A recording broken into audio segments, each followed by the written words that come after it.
शब्दवाद नय षट द्रव्य गुण पर्याय और प्रमाण का जड़ कर्म चेतन बंध का अरु कर्म के अवसान का कहे कर स्वरूप यथार्थ जग का जो किया उपकार है उसके लिए जिन वाणी माँ को वंदना शत बार है। उसके लिए जिन वाणी माँ को वंदना शत बार है, वंदना शत बार है, वंदना शत बार है।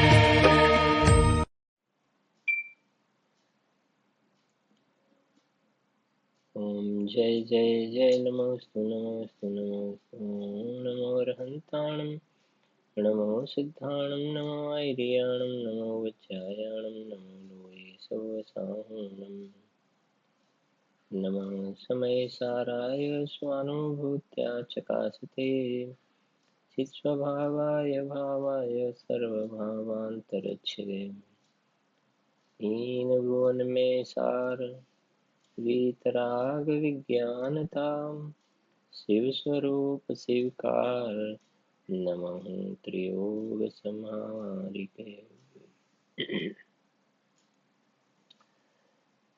अध्यात्म प्रेमी आत्मज्ञानी पंडित श्री दौलतरामजी द्वारा रचित छडाળા ગ્રંથમાં પાંચમી ઢાળ 12 ભાવના એમાં આશ્રવ ભાવના પાઠ કરીશું। પહેલા जो योगन की चपलाई ताते हैं आश्रव भाई आश्रव दुख कार घने रे बुद्धिवंत तिन्हे निरवे रे।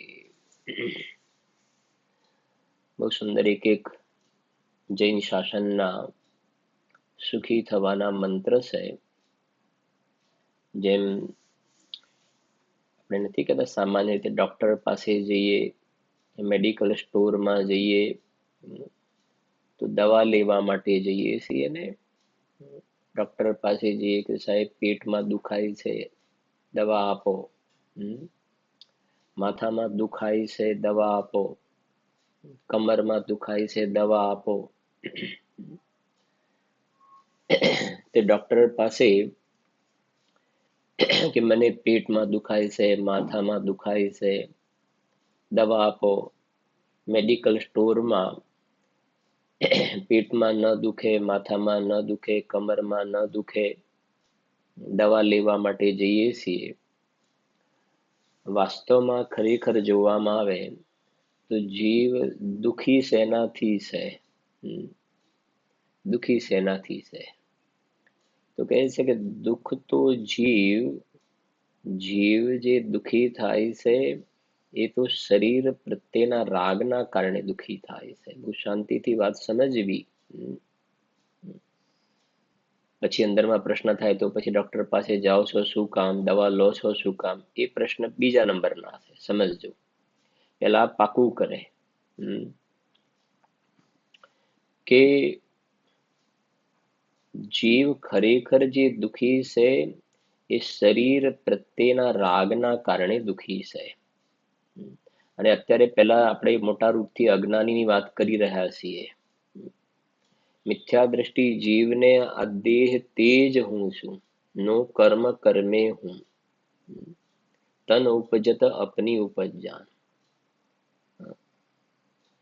જે પ્રવચન સાર 94 ગાથામાં લખ્યું પણ છે।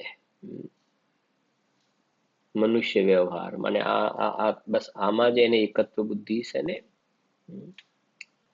તો હવે આ શરીરમાં એકત્વ બુદ્ધિ હોવાના કારણે અંદરમાં શરીરના પરમાણુઓ કોઈ રોગ રૂપે પરિણમે તો હવે આ જીવને ખરેખર શરીર ઉપર રાગ છે। અજ્ઞાનીને શરીર ઉપર અનંતાનુબંધીનો રાગ છે, મિથ્યાત્વ છે. સમજવી વાત જરાક.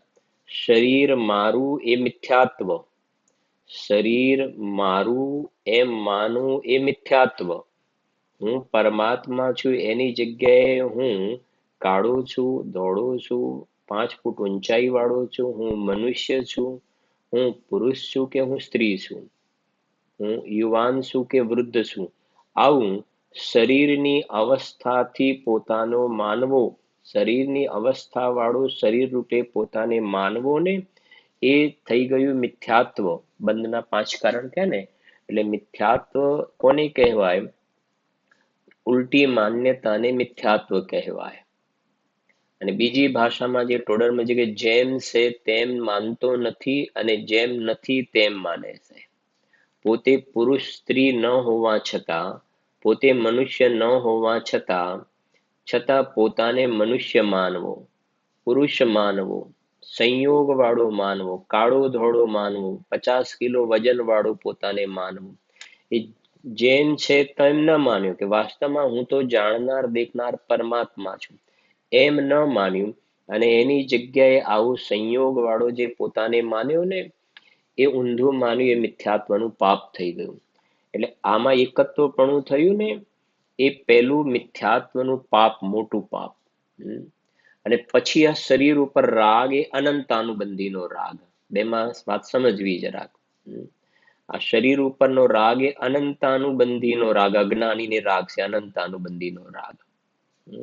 એટલે મિથ્યા દર્શન એ શ્રદ્ધાનો દોષ અને અનંતાનુબંધી રાગ એ ચારિત્રનો અપરાધ. બરાબર, ચારિત્ર ગુણનું વિપરીત પરિણમન અનંતાનુબંધી કશાય છે. એટલે મિથ્યા દર્શનની 16 અને અનંતાનુબંધીની 25 એ બધી પ્રકૃતિઓનો બંધ આ મિથ્યાત્વને અનંતાનુબંધીના કારણે અજ્ઞાની જીવને તો છે તો બધી, પણ આના કારણે આ બંધ થતા જોવામાં આવે છે. જે નરક આયુ, નરક ગતિ વગેરે જે કહેવાય ને, તિર્યંચ ગતિનો બંધ, તો એ બધા જે કયા, એ બધા બંધ જે છે એ આ જીવને મિથ્યા દર્શન અને અનંતાનુબંધી કસાયના કારણે એવી 41 પ્રકારની પ્રકૃતિઓનો જે બંધ કયો શાસ્ત્રમાં, સિદ્ધાંતના ગ્રંથની અંદર. તો વાત જરા સમજજો કે આ અજ્ઞાની જીવને આ શરીર ઉપર રાગ જે છે, અજ્ઞાન છે, મિથ્યાત્વ છે, તો રાગના કારણે દુખી છે. રાગના કારણે જે આપણે થોડી વાત થઈ ને, ડોક્ટર પાસે દવા લેવા જાય, મેડિકલ સ્ટોરમાંથી દવા લાવે, મને દુખાય છે દુખાય છે, તો દુઃખ શરીરમાં રોગ થયો એનું નહીં, પણ શરીર ઉપર રાગ છે એનાથી દુખી છે જીવ. શરીર ઉપર રાગ છે એટલા માટે દુખી છે જીવ. રાગ નથી તો પ્રશ્ન નથી. હવે થોડીક એની સામે સમજ, એમ મુનિરાજને આપણે લઈએ, મુનિરાજને, તો મુનિરાજને પણ શરીર છે, મુનિરાજને પણ શરીર છે, સંયોગમાં શરીર છે, અને શરીરમાં ભયંકર રોગ આવે, મુનિરાજના શરીરમાં પણ તાવ આવે, તે દવા લેવા જતા હશે ડોક્ટરના ત્યાં? શરીરની અંદર એવા રોગ ફાટી નીકળે, અરે કેન્સર પણ થઈ શકે ને, મુનિરાજને થઈ શકે શરીરમાં કેન્સર પૂર્વના પાપ કર્મના ઉદયથી. સમજાય છે કે નહીં? એવી જાતિના ભયંકર વ્યાધિ અંદરમાં શરીરમાં થઈ જાય, દાહ જ્વર વગેરે. તો એ તો આવીને ઇષ્ટોપદેશમાં ગાથા ચાલે છે, એ અંદરમાં સ્વરૂપમાં લીન હોય છે, તો એમના શરીરમાં રોગ થયો એમના જ્ઞાનનો વિષય પણ ના બને, એવું પણ બને. અને કદાચ ઉપયોગ બહાર આવે, જ્ઞાનનો વિષય બને, પાછા અંદરમાં ચાલ્યા જાય છે, ભૂલી જાય છે કે શરીરમાં શું થઈ રહ્યું છે, કઈ ખબર નથી. કોઈ પૂર્વભાવનો વેરી જીવ આવીને શરીરની અંદર આમ ભાલા મારે, તીર મારે શરીરની અંદર, ગોચે આ પ્રમાણે, પણ એમનો ઉપયોગ અંદર છે, તમને જ્ઞાનમાં પણ નથી આવતું કે કોના શરીરને શું કરી રહ્યું છે, નથી આવતું. જ્ઞાનનો જ્ઞેય વિષય જ નથી બનતા અંદરમાં, સ્વરૂપમાં ગુપ્ત છે. અને અંદરમાં ડૂબેલા છે ને કેવલ જ્ઞાન થઈ જાય. કેવલ જ્ઞાન થાય ત્યારે એમના જ્ઞાનમાં જણાય, ત્યારે ખ્યાલ આવે કે થોડાક સમય પહેલા મને સંયોગમાં શરીર હતું ને, એના ઉપર આ વ્યક્તિ ઉપસર્ગ કરતો હતો. જે વખતે ઉપસર્ગ થઈ રહ્યો છે ને, એ વખતે એમના જ્ઞાનનો વિષય પણ નથી બનતો. કે છદમસ્ત જીવ છે ને, છદમસ્ત જીવના જ્ઞાનમાં એ સ્વ જણાશે કે પર નહીં જણાય, ને પર જણાશે કે સ્વ નહીં જણાય. સયુક્ષમ જ્ઞાન છે ને. એટલે એ વખતે અંદરમાં ડૂબેલા હતા મુનિરાજ તો. ને શાસ્ત્રમાં સમાધિ મરણ પાઠમાં વાંચો એક એક મુનિરાજ પર કેવા કેવા ઉપસર્ગ આવ્યા. હવાઈ ઘોષ મુનિરાજ ઉપર આવી જાતનો ઉપસર્ગ આવ્યો.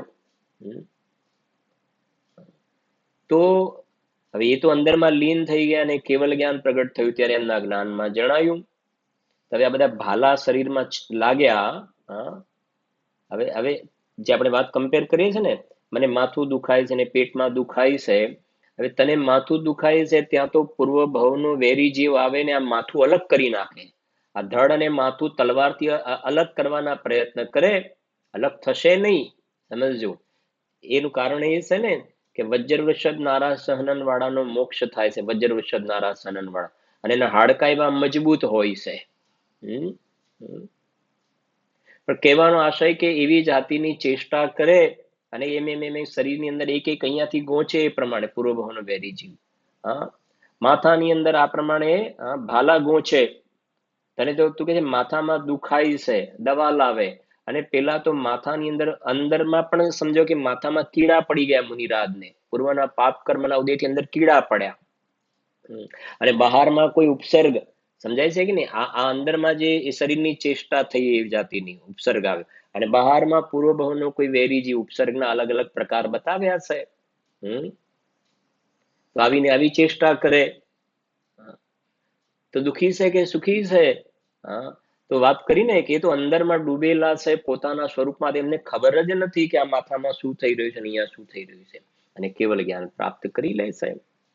છઠ્ઠા સાતમા ગુણસ્તરમાં પ્રચુર આનંદનો ભોગવટો કરે છે, પ્રચુર આનંદનું સંવેદન કરે છે.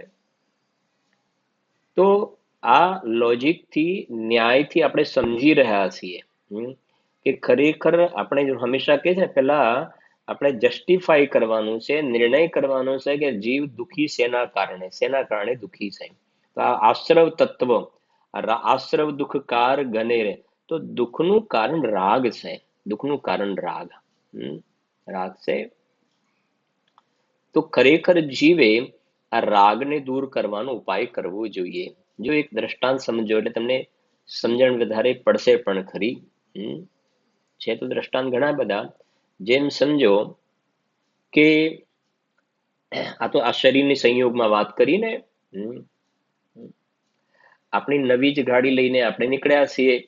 એકદમ મોંઘી ગાડી, 10, 15, 20, 25 લાખની ગાડી લઈને નીકળ્યા બજારની અંદર. નવી જ ગાડી છે, નીકળ્યા છે, અને એક બાઇક વાળો કે બીજી ગાડી વાળો એકદમ ફાસ્ટ આવે અને સરળ કરતો આપણી ગાડીને એકદમ સરળ લીસોટો કરીને એકદમ અથડાવીને ગોબોય પડી ગયો નાનો, નીકળી ગયો. બોલો હવે દુઃખ થાય કે ના થાય? થાય કે ના થાય દુઃખ? આ તો પેલું શરીરની વાત મૂકો, ગાડી છે ને આ તો ત્યાં ગાડીમાં ગોબો પડ્યો તો અહીંયા એને ગોબો પડે છે, અને આત્મામાં ગોબો પડે છે. મારી ગાડીમાં ગોબો પડ્યો, મારી ગાડીમાં ગોબો પડતો અહીંયા અંદરમાં. હવે વાત એ સમજવી છે ને કે એ જીવને અંદરમાં દુઃખ થયું. કસાય એવી થઈ જાય કે કેટલો તો ભાગી ગયો ને. કસાય અંદરમાં એવી પ્રગટ થાય કે કેવાય અનાપ શનાપ અંદરમાં પરિણામ એના થઈ જાય ને. સંક્લેશ પરિણામ, તીવ્ર કસાયના પરિણામ થઈ જાય. કેવું એ બોલી નાખે ને. તો એ અંદરમાં જે કસાયની ભઠ્ઠીમાં સળગી રહ્યું છે ને, તો એ દુઃખી જે છે એટલે ગાડીમાં ગોબો પડ્યો એના કારણે થોડો છે. ગાડીમાં ગોબો પડ્યો, પણ આ ગાડી કોની છે? મારી છે. તો એના પ્રત્યેના રાગના કારણે દુઃખી છે. અને સમજો કે એક ગાડી વેચી દીધી અને પછી એને એક્સિડન્ટ થયો, એને ગોબો પડ્યો ને બીજું થયું, તો એના પ્રત્યેનો રાગ નીકળી ગયો છે. ગાડી કોઈને સેલ કરી દીધી અને પછી એની અંદર આ પ્રમાણેની નુકસાન થયું, તો બસ હવે એના પ્રત્યેનો રાગ નથી. તો નિર્ણય આપણે એ કરવાનો છે ને કે જીવ દુઃખી રાગથી છે. બરાબર છે કે નહીં?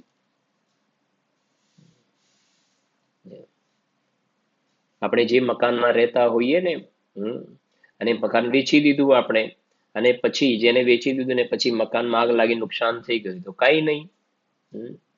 બરાબર છે કે નહીં? કેમ કે પછી પાછું ક્યારે સારું થયું કે આપણે લગભગ મહિના પહેલા જ બધું આ ક્લિયર થઈ ગયું હતું, અમારે ક્લિયર થઈ ગયું હતું.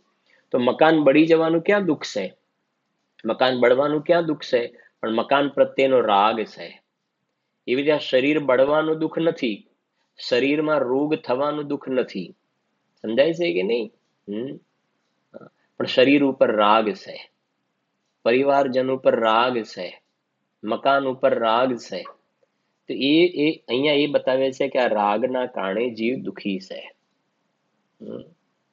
અને રાગને તોડવાનો અભ્યાસ, રાગને તોડવાનો અભ્યાસ આ જૈન શાસનમાં મંત્ર બતાવ્યા છે. એટલે વાત ત્યાંથી કઈ ને, એ મેડિકલ સ્ટોરમાં દવા, ડોક્ટર દવા આપે તો ત્યાં તમે જઈને કહેજો કે સાહેબ આ રાગને, હું રાગના કારણે દુઃખી છું અને એની દવા આપો સાહેબ, રાગથી હું દુઃખી છું ને દવા આપો. ડોક્ટર કે અમારે ભાઈ આવું ભણવામાં આવ્યું નથી, અમારે આવું ભણવામાં નથી આવ્યું. શાસ્ત્રમાં બે પ્રકારના કહે છે કે ભ્રમ નામનો રોગ કયો છે ને, ભ્રમ, ભ્રમ. તો ભ્રમ આત્મામાં ઉત્પન્ન થાય છે ને, ભ્રમ. રાગ જે છે, રાગને રોગ કયો, રાગને રોગ કયો. ભ્રમ નામનો રોગ એ મિથ્યાત્વનો મોટો રોગ, ભ્રમ નામનો રોગ એ મિથ્યાત્વનો મોટો રોગ. અને રાગ નામનો રોગ જે છે ને, રાગ નામ એ ભૂમિકા અનુસાર ગુણસ્થાનમાં સાધક દશામાં પણ જેટલા અંશે જોવામાં આવે છે, જોવામાં આવે છે. એટલે કે સમ્યક દ્રષ્ટિને ભ્રમ નામનો રોગ નથી, એટલે મિથ્યાત્વનો રોગ નથી ભ્રમ નામનો. પણ રાગ ભૂમિકા અનુસાર જેમ ગુણસ્થાન આગળ આવશે, આપણે જોઈશું પછી સંવરમાં આવશે પણ કરીએ એની ચર્ચા. તો જેટલો રાગ છે ને, ભૂમિકા અનુસાર અણુવ્રત મહાવ્રતનો જેટલો રાગ જોવામાં આવે છે, તો જેટલો રાગ છે એને સમ્યક દ્રષ્ટિ રાગને રોગ જાણે છે, રાગને રોગ જાણે છે. બરાબર છે? આ શરીરમાં તાવ આવ્યો એને રોગ જાણે છે, પેટમાં દુખાય એને રોગ જાણે છે. ત્યારે સમ્યક દ્રષ્ટિ રાગને રોગ જાણે છે. અને રાગને રોગ જાણે છે તો રાગને દૂર કરવાનો ઉપાય કરે છે. પોતાને જે રાગ થઈ રહ્યો છે એને રોગ જાણે છે, અને એને રોગ જાણે છે તેને દૂર કરવાનો ઉપાય કરે છે. અને રાગને દૂર કરવાનો ઉપાય ક્યાં બતાવે છે કે આ દેવ શાસ્ત્ર ગુરુના શરણમાં જઈએ ને, આ આપણા મેડિકલ સ્ટોર છે, આ આપણું હોસ્પિટલ છે, કે એની અંદર રાગને દૂર કરવાનો ઉપાય બતાવ્યો છે. ઔષધિ આમાં ખાલી કીધું ને, પ્રિસ્ક્રિપ્શન બધી દવાઓ લખેલી છે આની અંદર, રાગને દૂર કરવાનો ઉપાય એક એક ગાથા, એક એક કલશ, એક એક પંક્તિમાં ઉપાય બતાવ્યો છે. અને જેમ જગતમાં ડોક્ટર પાસે જઈને આવ્યા અને દવા લઈ લીધી, પછી દવા ઘરે આવીને શું કરે છે, મૂકી દે છે એક બાજુ. બરાબર, 3 ટાઈમ કહ્યું તો યાદ કરીને બરાબર 3 ટાઈમ લેશે કે નથી લેતો? ખાલી પેટે લેવાની, દૂધ સાથે લેવાની, પછી રાત્રે સૂતી વખતે લેવાની, આમ લેવાની, બધું યાદ કરીને લેશે ને, તો ત્યાં તો બરાબર ફોલો કરે છે. સમજાય છે ને? તો એને આ શરીરમાં જે રોગ થયો એ રોગ લાગે છે, પણ અંદરમાં ખરેખર આ રાગના કારણે જીવ દુઃખી છે. અને રાગ રૂપી રોગને મટાડવાનો, આ આશ્રવ રૂપી રોગને મટાડવાનો ઉપાય જે જૈન શાસ્ત્રની અંદર આ જીનવાણીમાં બતાવ્યું છે ને, એ દવાને આ જીવ કે ને એની પાસે આ પ્રિસ્ક્રિપ્શન તો આવી ગયું, પણ એ દવાને લઈને દવાનું જીવ સેવન નથી કરતો, સેવન નથી કરતો.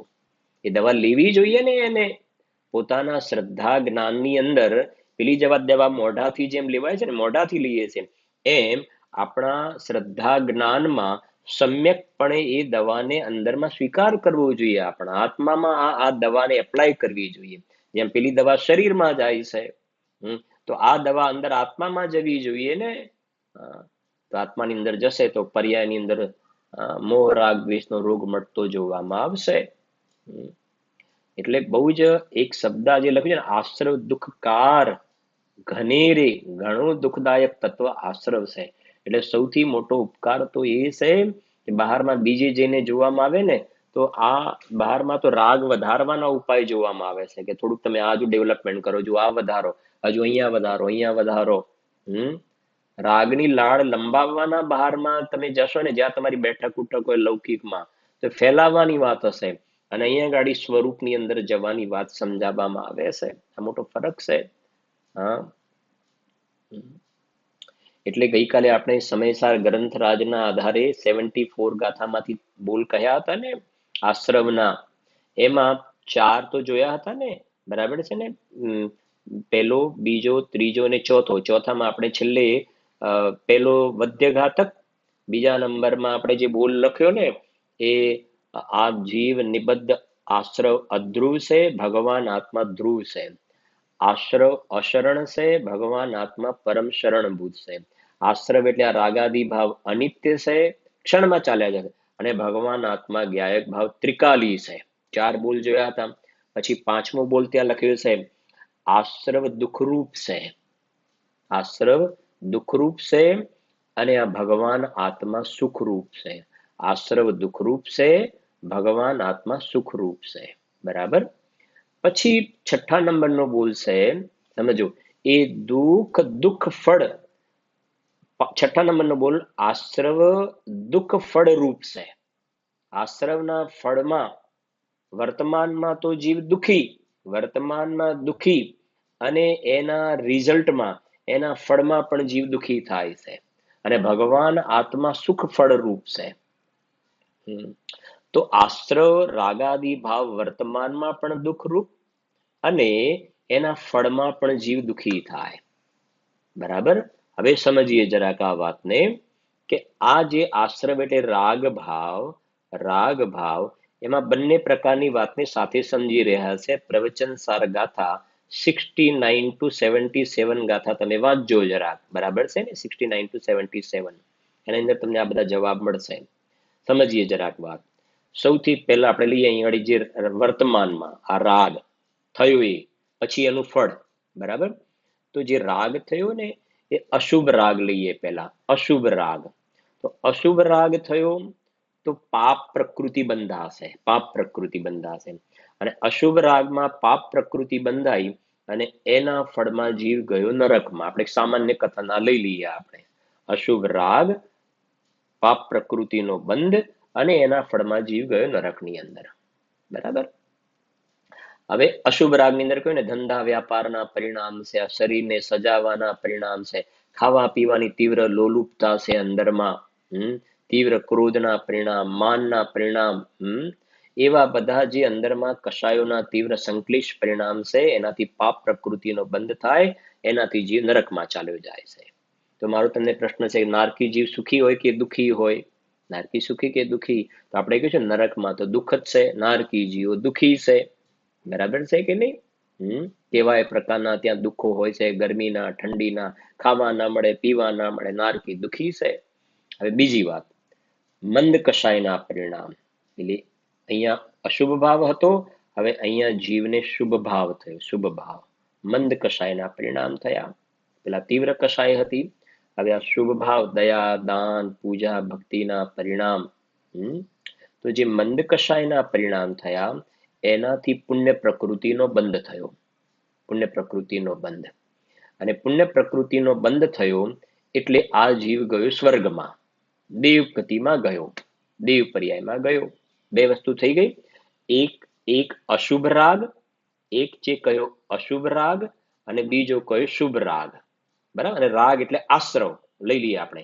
એટલે આ થઈ ગયું પાપાશ્રવ અને બીજું થઈ ગયું પુણ્યાશ્રવ. બે પ્રકારના આશ્રવ થઈ ગયા ને, પાપાશ્રવ ને પુણ્યાશ્રવ.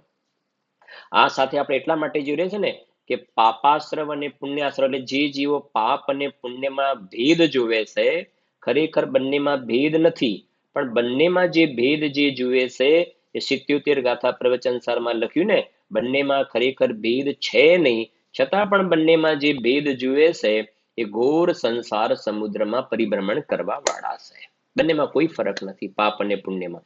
એટલા માટે તો સમય સારની અંદર પાપ પુણ્ય નામનો એક અલગથી બીજો અધિકાર લખ્યો, પુણ્ય પાપનો અધિકાર લખ્યો. આશ્રવ અધિકાર સિવાય પુણ્ય પાપ અધિકાર લખ્યો, એ પણ વાંચજો તમે. હા, તો સમજીએ જરાક આખી વાત. હવે આ પાપ, અહીંયા જે અશુભ ભાવ અને શુભ ભાવ બંનેમાં કોઈ ફરક નથી. કેવી રીતે સમજીએ કે એકને પાપ પ્રકૃતિ બંધાઈ, જીવ નરકમાં ગયો, એકને પુણ્ય પ્રકૃતિ બંધાઈ ગઈ, જીવ સ્વર્ગમાં ગયો. હવે જરાક ફાઇલ ખોલીએ. જે નારકી જે છે તો દુઃખી છે.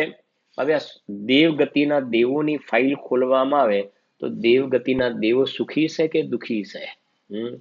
તો દેવગતિના દેવો પણ ભયંકર દુઃખી છે, દેવો પણ દુખી છે. શા માટે દુખી છે દેવો? કે એને અંદરમાં જે કહેવાય ને, બધા પાંચ ઇન્દ્રિયના વિષય ભોગવવાની લોલુપતા ઘણી હોય છે. ઘણી લોલુપતા, આને ભોગવી લઉં ને આને ભોગવી લઉં ને આને ભોગવી લઉં ને આને ભોગવી લઉં. તો એ અંદરમાં જે ભોગવવાનો ભાવ હોય છે ને, હવે સમજો, આ શુભ ભાવ, દુઃખ અને દુઃખ ફળ બે સમજે, દુઃખ અને દુઃખ ફળ. વર્તમાનમાં અશુભ ભાવ થયો, અશુભ ભાવ તો દુઃખી, અને એના ફળમાં જે નરકમાં ગયો ત્યાં દુઃખી.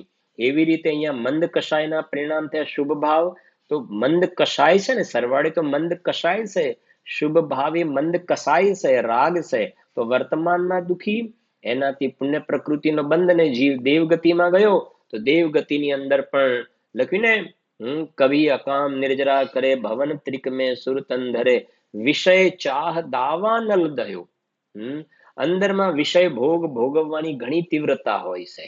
અહીંયા પણ નથી જોતા, ક્યાંક નથી કહેતા કે પેલું આ જોવા જવું છે ને આ જોવા જવું છે ને આ જોવા જવું છે ને, જો ના મળે, જોવા ના મળે ને, એ સમજો કે કોઈ જગ્યાએ ગયો અને 4-5 પ્રકારની સાઈટ હોય ને, 4-5 સાઈટ હોય, એમાં ચાર જોવા મળી ને પછી એક જોવા ના મળી ને, 4 જોવા મળી, હવે જોવાનું તો કશું નથી ત્યાં આગળ, પાપના પોટલા જ બાંધવાના છે. 4 જોવે છે એ વખતે પણ દુઃખી છે, ભયંકર દુઃખી છે એ વખતે. પ્રવચન સાર વાંચો તો ખ્યાલ આવે. જેમ ક્યાં સુધી કે આપણો જડો હોય ને, જડાની આગળ જડો હોય ને, એ આને ચોંટ્યો હોય ને શરીર ઉપર, તો ગંદુ લોહી હોય ને, જ્યાં ગંદુ ત્યાં ચોંટે જડો, ગંદુ, અને એને ચૂસ્યા કરે. અને ક્યાં સુધી કે જ્યાં સુધી એનું શરીર ફાટે નહીં ને ત્યાં સુધી ચૂસ્યા કરે છે ગંદુ લોહી. એમ જીવા બહારના વિષય ભોગ, સમજો શુભ ભાવના ફલમાં દેવગતિમાં ગયો અને ઊંચા પ્રકારની સામગ્રી મળી, બરાબર છે કે નહીં?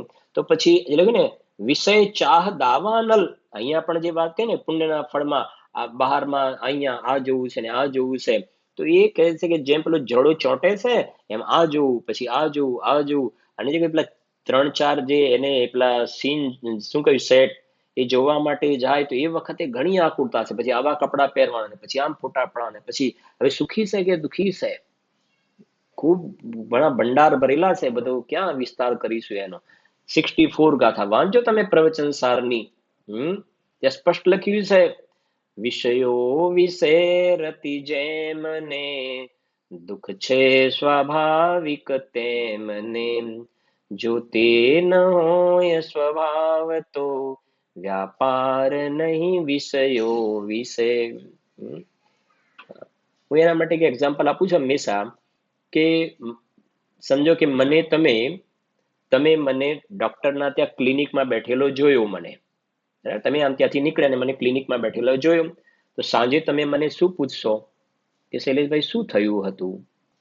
સમજો, હું જ્વેલર્સના ત્યાં કે ટેલર્સના ત્યાં બેઠેલો હો, મને તમે જ્વેલર્સના ત્યાં બેઠેલો જુઓ, અને પછી સાંજે મને પૂછો શૈલેષભાઈ શું થયું તેવું પૂછશો તમે?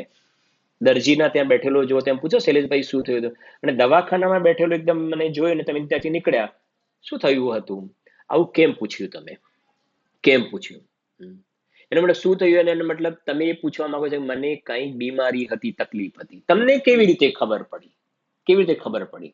કે તમે ડોક્ટરના ત્યાં બેઠેલા હતા ને, એટલે અમે નક્કી કર્યું કે તમને કઈ, કેમ કે તકલીફ વગર કોઈ ડોક્ટરના ત્યાં પગથિયા ચડે નહીં, ડોક્ટરના દવાખાનાના પગથિયા તકલીફ વગર તો ચડે નહીં, બરાબર છે કે નહીં? તો જેમ ત્યાં ડોક્ટરના ત્યાં બેઠેલા જોયા એના પરથી આપોઆપ સિદ્ધ થયું કે તમને કંઈક તકલીફ છે, એવી રીતે પ્રવચન સારમાં બતાવ્યું કે ત્યાં બતાવ્યું કે આ જે 5 વિષયોમાં જંપાપાત કરે છે ને, વગર વિચારે પડતું મૂકે છે ને, પેલું બધું વોટર પાર્કમાં પેલો ભૂંગળામાં પડતો દેખાય છે ને ઉપરથી નીચે, એના પરથી સિદ્ધ થાય છે કે દુઃખી છે, દુઃખી છે.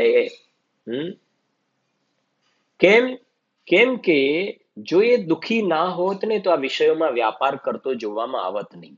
એ વિષયોમાં વ્યાપાર કરતો જોવામાં આવે છે, એના પરથી નક્કી થાય છે કે દુઃખી છે. હું તમારા ઘરે આવું અને તમે બેડ ઉપર છો ને તમારા માથે આમ પોતા મૂકતા હોય ને, પોતા મૂકતા હોય, તો હું શું પૂછીશ? બોલો, તાવ આવ્યો છે? મને કઈ રીતે ખબર પડી તાવ આવ્યો છે? ગરમીનો તાવ લાગે છે ને, તાવ આવે છે, એક વાર ગરમીનો તાવ. અહીંયા માથે પોતા મૂકવામાં આવે છે, એનાથી નક્કી થાય છે કે તમને ગરમીનો તાવ છે અને તમે દુખી છો, અને આ ઉપચાર કરો છો તમે, આ ઉપચાર કરો છો. હમ અને આવી ગરમીની અંદર બે રજાઈ ઓઢીને સૂતા હોય ને હું આવું ને તો કહ્યું કે બહુ ઠંડીનો તાવ આવ્યો લાગે છે ને, ઠંડીનો તાવ ચડ્યો છે, બે રજાઈ ઓઢીને સૂતા છો તો બે રજાઈ ઓઢીને સૂતેલા જોયા ને મેં નક્કી કર્યું ને, હમ કે તમે દુખી છો માટે આ ઉપચાર કરો છો. હમ સમજાય છે તો ઘણા દ્રષ્ટાંતો એમાં. તો મારે એ સમજાવવું છે કે આ શુભ ભાવ કર્યો એના ફળમાં સામગ્રી મળી, સામગ્રી મળી, અને જે સામગ્રી મળીને દુઃખ, એ દુઃખ એ વખતે દુઃખીને એના ફળમાં જે સામગ્રી મળી ને, અને એની અંદર વગર વિચારે પડતું મૂકે છે, એનું નામ છે દુઃખ ફળ. એ જે પૂદગલની સામગ્રી મળી, આત્મા તો મળ્યો નહીં, અરૂપી આત્મા ના મળ્યો, આ બધા પૌદગલિક સામગ્રી મળી, અને એની અંદર એ પડતું મૂકે છે, જંપાપાત કરે છે ને. તો લખ્યું મોક્ષ માર્ગ પ્રકાશક વગેરેમાં લખ્યું ત્યાં આગળ, જેમ કોઈ વ્યક્તિ વિચાર્યા વગર પહાડ ઉપરથી પડતું મૂકે છે ને, એવી રીતે આ જે 5 જણા વિષયોમાં પડતું મૂકે છે એ વખતે પણ દુઃખી છે, અને દુઃખી છે ને પાછા પાપ કર્મ બાંધે છે, રૌદ્ર ધ્યાન કરીને પાપ કર્મ બાંધે છે, રૌદ્ર ધ્યાન, અને નરકમાં જવાના, એ વખતે નરક આયુના લેખ લખાતા જાય છે, અને પાછા નરકમાં જવાના એનો એકાઉન્ટ બધું લખાતું જાય છે, ક્રેડિટ ડેબિટ વાળું લખાતું જાય છે. કે મજા આવી ગઈ, મજા આવી ગઈ ને. હા તો ગુરુદેવના હતું ને પેલો સનેપાતીઓ થયો ને, સનેપાત આવ્યું ને હમણાં, ત્રિદોષ. હા, ત્રિદોષ 32 વર્ષનો છોકરો હોય ઘરમાં, અને એને વાયુ, પિત્ત અને કફ ત્રણે થઈ ગયા, ત્રિદોષ કહેવાય, ત્રણે ભેગા થયા, વાયુ, પિત્ત અને એકદમ ખડખડાટ હસવા લાગે છે ને. હા, તો ખબર છે ને કે આને સનેપાત થયો છે, સનેપાતનો રોગ છે. એટલે હવે છે તો દુઃખી, દુઃખી છે. ઘરવાળા સમજાય કે હમણાં દેહ છૂટી જશે. હસે છે તો સુખી છે, સુખી છે, દુઃખી છે ને. બસ એવી જ રીતે આ અજ્ઞાની જીવને એ કહે છે કે અમને આ પુણ્યના ફળમાં સામગ્રી મળી, અમને મજા પડે છે. તો ગુરુદેવ કે ત્રિદોષ, મિથ્યા દર્શન, મિથ્યા જ્ઞાન, મિથ્યા ચારિત્રનો તું સનેપાતીઓ છે, તને સનેપાત છે.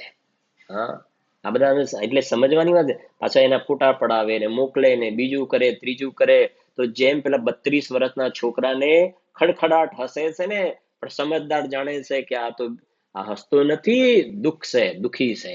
એમ જ્ઞાની ધર્માત્મા કહે છે કે આ બધું તું બધી ચેષ્ટાઓ કરે છે ને, સુખી નથી, તું દુઃખી છે. જેમ ભૂંડ પેલું કાદવમાં પડ્યું હોય અને માને છે ને મને મજા પડે છે, એવી અજ્ઞાની જીવને આ ભ્રમ શબ્દ આવે ને પેલો, આ તો મિથ્યાત્વ છે. અને એમાં જે કોઈ ને પેલા 4 પોઈન્ટ જોયા હોય ને, 4 પોઈન્ટ જોયા હોય, અને એમાં ટાઈમ થઈ જાય ને એક રહી જાય, તો પછી જુઓ કેવું કકડાટ કરી નાખે પાછું. આ બધા તમારા જેવા બધા મળે ને કે ને કે જે બધા ઘટનાઓ બની હોય કે ને, અરે કે શૈલેષભાઈ જવા દો ને. હા, તો એક ના જોયું એની અંદર તો બધું પૈસાનું પાણી ફેરવી નાખે, ને 5 દિવસના 10 દિવસના ફરવાના પ્રોગ્રામની બધી પથારી ફેરવી નાખી. બીજું ત્રીજું જીવની અંદરમાં વધારે શું કે એક બે તમે સમજજો જરાક વાત. આ જીનવાણી સાંભળવા બેસે છે ને, જીનવાણી સાંભળવા, એ વખતે એની બીજી બધી અપેક્ષાઓ ઓછી થઈ જાય છે, અપેક્ષા ઓછી થઈ જાય. એટલે આમાં એનું ચિત્ત લાગેલું હોય છે.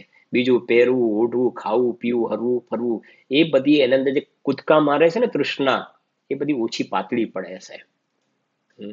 અને બહારમાં જે હરવા ફરવા માટે જાય છે ને, ત્યાંની અપેક્ષાઓ બહુ જ વધી જાય છે, તૃષ્ણા ખૂબ ફાટે છે. મહાદુખી જીવ છે એ વખતે. ક્યારેક તમે સાંભળેલું છે, ફરવા માટે 2-3 સાથે જણા જાય ને, 2-3 કપલ, તો પછી જ્યાં જાય તો પછી પેલો પેલાના રૂમમાં જોઈએ, પેલો પેલાના રૂમમાં જોઈએ, કે તમારે આમ સાઈડ વ્યૂ તમારું પેલી બાજુ સારું દેખાય છે વ્યૂ, અમારે બરાબર વ્યૂ નથી આવ્યો, બરાબર છે કે નહીં. પાછો જઈને એના પતિને ધમકાવે પાછા. અને એક વાર ને બીજી વાર, પહેલી વાર પેલાને ગાર્ડન વ્યૂ મળે, બીજી વાર પણ પેલાને ગાર્ડન વ્યૂ મળે ને, કે તમે પેલા નક્કી કરવા ત્યારે જોયું નતું, આમ નતું, તેમ નતું. હા, હવે હવે સમજાય છે ને, હોળી ત્યાંય સળગેલી જ છે, પૈસા લાખો રૂપિયા ખર્ચીને હોળી સળગેલી છે. એ કેવી રીતે સુખી કહેવાય, કેવી રીતે સુખી કહેવાય. હા, એક સાચી ઘટના કહું. આ બધી જગ્યાએ કહ્યું જોવામાં આવે ને, કે જ્યાં દેવ શાસ્ત્ર ગુરુનું શરણ હોય ને, એવા રહેવાના સ્થાનને છોડીને ઘણા જીવોને એવા પણ રાગ હોય છે ને, ભાઈ આપણે એવી જગ્યાએ રહેવા જઈએ ને જરાક, કે ત્યાંથી આપણે આમ થોડુંક ઊંચે મોટું, આમ બધા મોટા મોટા ઊંચા બિલ્ડિંગો હોય ને, તો એકદમ હાઈ રાઈઝ વાળું બિલ્ડિંગ હોય, એમાં ઉપરના માળે આપણને રહેવા મળે, તો દૂર સુધીનો આપણને વ્યૂ મળે, વ્યૂ એકદમ મળે ને એકદમ દૂરથી. આ બધાના લોકોના શોખ. આ વ્યૂમાં એને આ ભગવાન આત્મા નથી જોવા, હજુ બહારનું જોવું છે વ્યૂ. એને મરીને જ્યાં જન્મ લેવાના છે ને ત્યાં જોવા માટે. હા, આ રાગ જુઓ જીવને કેવો રખડાવે છે, દુઃખકાર. દેવ શાસ્ત્ર ગુરુનું શરણ છૂટી જાય. અને કેમ કે અહીંયા જ્યાં રહીએ છે ત્યાં ભાવ બહુ ઊંચા છે, આપણે થોડા દૂર જઈએ ને તો હાઈ રાઈઝ ઉપર રહેવા મળે ને વ્યૂ આપણને સારો મળે. અને ખ્યાલ છે ને, 9 દિવસ, હા, 15-20 દિવસમાં તો વ્યૂ જોઈને ધરાઈ ગયા. રોજ સવારે ઉઠીને સામે વ્યૂમાં આકાશ જોવાનો કે દરિયો જોવાનો, જે કાંઈ હોય ને જો કરવાનું. સમજાય છે કે નહીં? 15-20 દિવસમાં તો ખેલ ખતમ થઈ ગયો. રોવા માટે બેઠો, શું કરવાનું? બસ વ્યૂ જોઈ કરવાના. હા, સમજાય છે કે નહીં? આ જીનવાણી માતા નથી કે પેલા બહારમાં ગાઈડ હોય છે ને, જીનવાણી માતા આપણને સાચા સાચા રસ્તે લઈ જાય છે, પ્રોપર ગાઈડ કરે છે દેવશાસ્ત્ર ગુરુ. આ એ સમજાવી રહ્યા છે ને, આ સમજજો આખી વાત. છે તો મેં કીધું આનો તો બધો ઘણો મોટો વિસ્તાર છે. પણ તમે સ્વયં તમે જાતે વિચારજો કે આપણે આ બહારમાં હરવું ફરવું, આ તે. એક તો પેલા પાપ કરીને પૈસા કમાય, પૈસા તો એના કારણે આવે, પણ આખું વર્ષ પાપના પોટલા બાંધે, આર્ત ધ્યાન કરે, આર્ત ધ્યાન. અને પછી રખડવા માટે જાય બહાર. હા, અને એ વખતે રૌદ્ર ધ્યાન કરે, આર્ત ધ્યાન ને રૌદ્ર ધ્યાન. એ સમજાવી રહ્યા છે એંગાડી. સમજજો જરાક શાંતિથી વાત, કે આ પાપના ફળમાં જીવ નરકમાં ગયો એ જીવ દુખી, અને પુણ્યના ફળમાં જીવ સ્વર્ગમાં ગયો. તો જેમાં આપણે, કેમ કે સ્વર્ગની વાતો તમને સ્વર્ગની લાગશે, પણ આ બધું પુણ્યના ઉદયમાં બધા શેઠિયા લોકો, પૈસા વાળા લોકોની જે દશા જોવામાં આવે છે ને, એ સ્થિતિ છે ને. છે તો બધા ખૂબ એને ઘણા, જેમ કે ભાઈ તમારું શું કે મોટી મોટી ઓફિસો હોય ને, હવે એનો માલ આવ્યો કે ગયો ના ગયો સમજજો. અને ત્યાં ઝાડુ વાળવા વાળો હોય, ઝાડુ વાળવા વાળો. થોડી બેની વાત સરસ વિચાર કરો, તો આપણે ઝાડુ વાળવા વાળો દુખી. અને બધા શેઠિયા લોકો જે છે ને, પેલો માલ પહોંચ્યો કે ના પહોંચ્યો, રસ્તામાં પ્રોબ્લેમ થઈ ગયો છે, માલ બગડી ગયો, પેલી પાર્ટીનું નુકસાન થઈ ગયું, પેલી પાર્ટી મરી ગઈ. હવે આમ મોટો શેઠિયો સુખી છે કે દુખી છે? બોલો.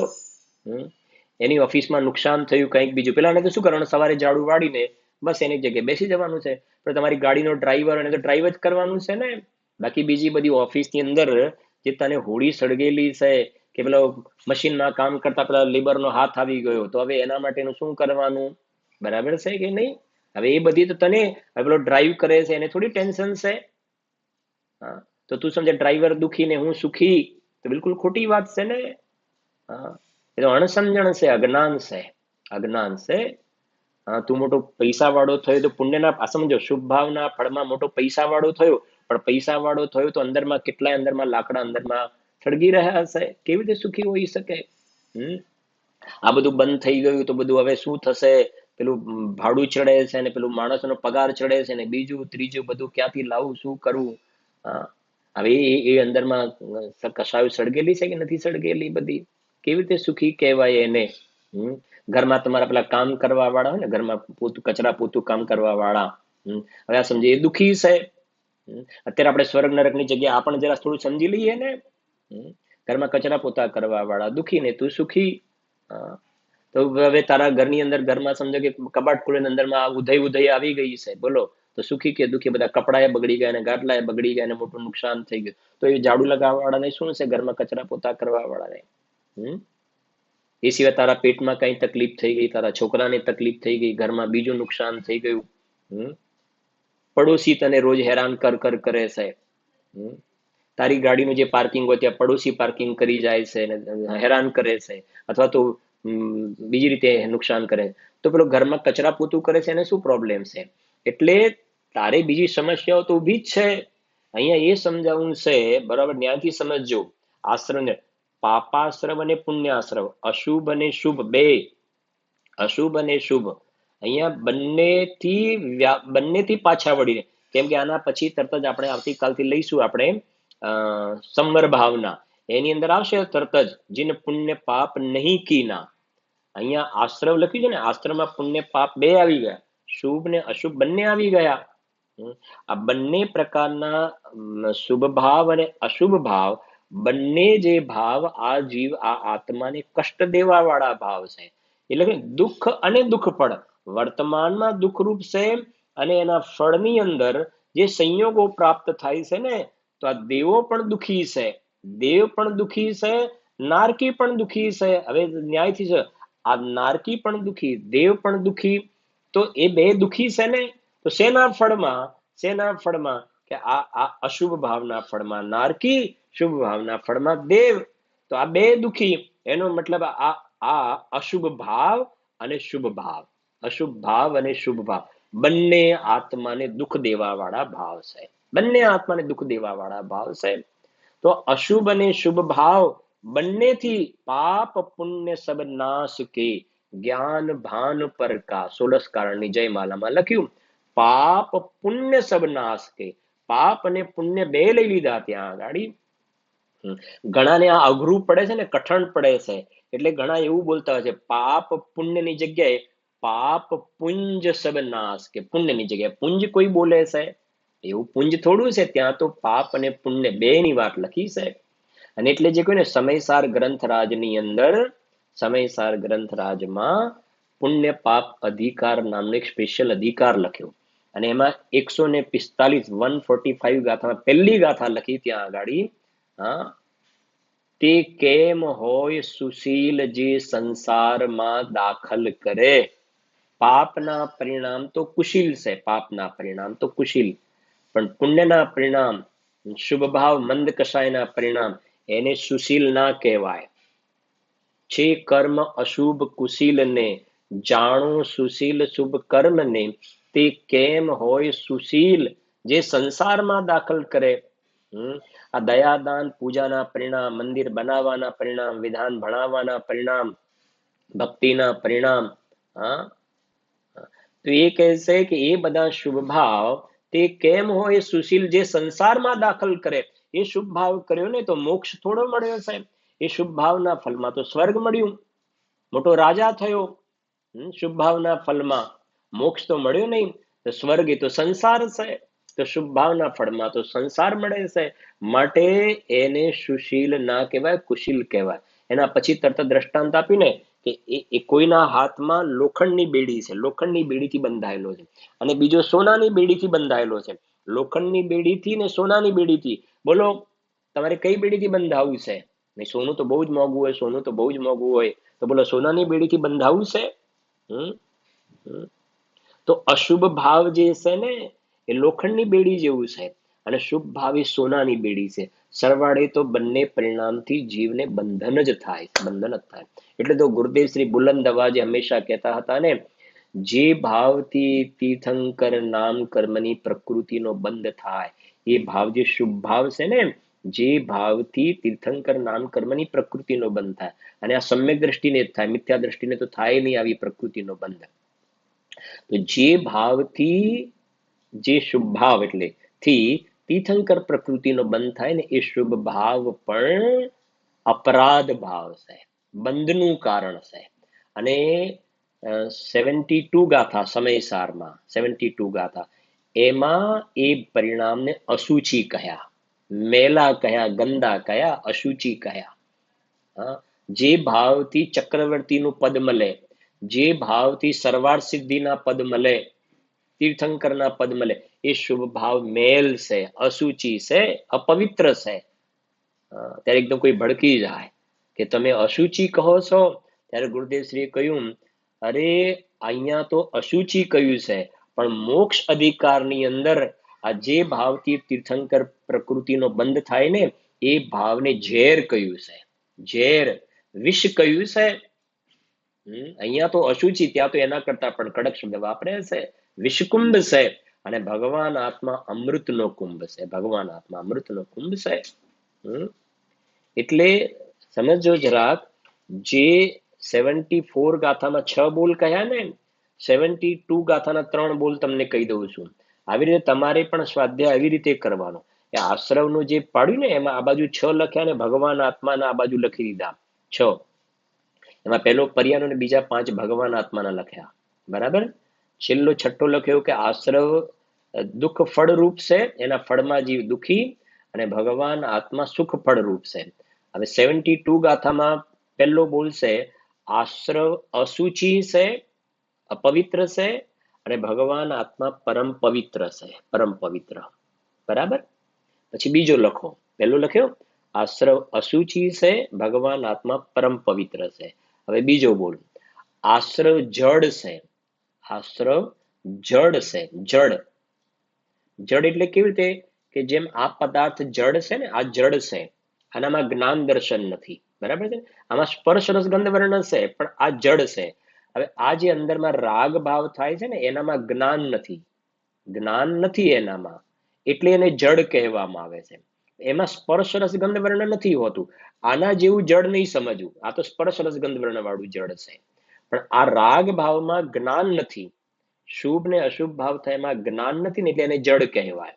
એટલે બીજો બોલ આશ્રવ જડ સ્વભાવી છે, અને સામે ભગવાન આત્મા વિજ્ઞાન ઘન સ્વભાવી છે. ભગવાન આત્મા વિજ્ઞાન ઘન સ્વભાવી છે. બે થઈ ગયા.